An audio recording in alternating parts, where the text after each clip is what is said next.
শুভ দুপুরের শুভেচ্ছা রইল বন্ধুরা। আজকে পুর ভরে কাকরোল ভাজা করব।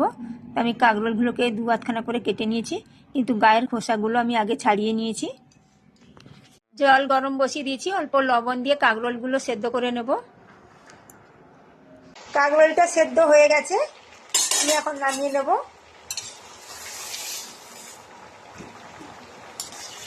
এখন কাকরোলটা ঠান্ডা করতে দেব। ঠান্ডা হয়ে গেলে ভেতরের দানাগুলো বার করে নেব। আমি একটা চামচ দিয়ে কাকরোলের ভেতর থেকে সব দানাগুলো বার করে নিয়েছি।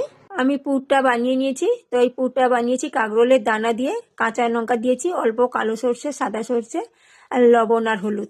একটা নারকেলের হাফটা নারকেল কুড়িয়ে নিয়েছিলাম, ওইটা এখন দিয়ে দিলাম। নারকেল কুড়োটা দিয়ে ভালোভাবে সব কিছু একসাথে মেখে নিয়েছি। এখন কাকরোলের ভেতরে পুরগুলো ভরে নেব। এইভাবে এক এক করে সব কাকরোলের মধ্যে পুরগুলো আমি ভরে নেব। সবগুলো কাকরোলের ভেতরে পুর ভরা হয়ে গেছে। ছোট বাটির হাফ বাটি বেসন নিয়েছি, অল্প একটু লবণ দেব, হলুদ দেব, অল্প কালো জিরে, পোস্ত দেব,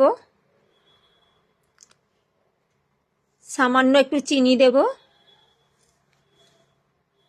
শুকনো লঙ্কার গুঁড়ো দেব। এখন অল্প অল্প জল দিয়ে বেসনটা ভালোভাবে মেখে নেব।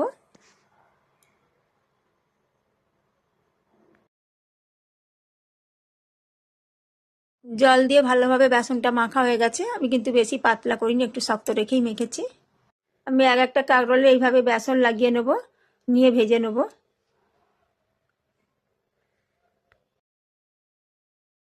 তেলটা ভালোভাবে গরম হয়ে গেছে, এক এক করে ভেজে নেব।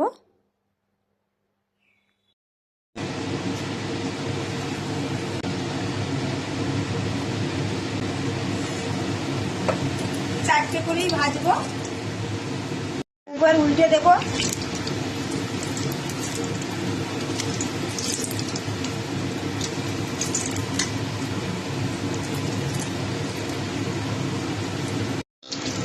এগুলো ভাজা হয়ে গেছে, তুলে নেব।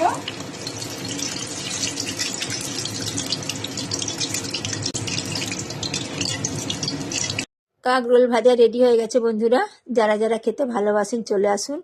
কেমন হলো কমেন্টে জানিও। সবাই ভালো থেকো, সবাইকে টাটা।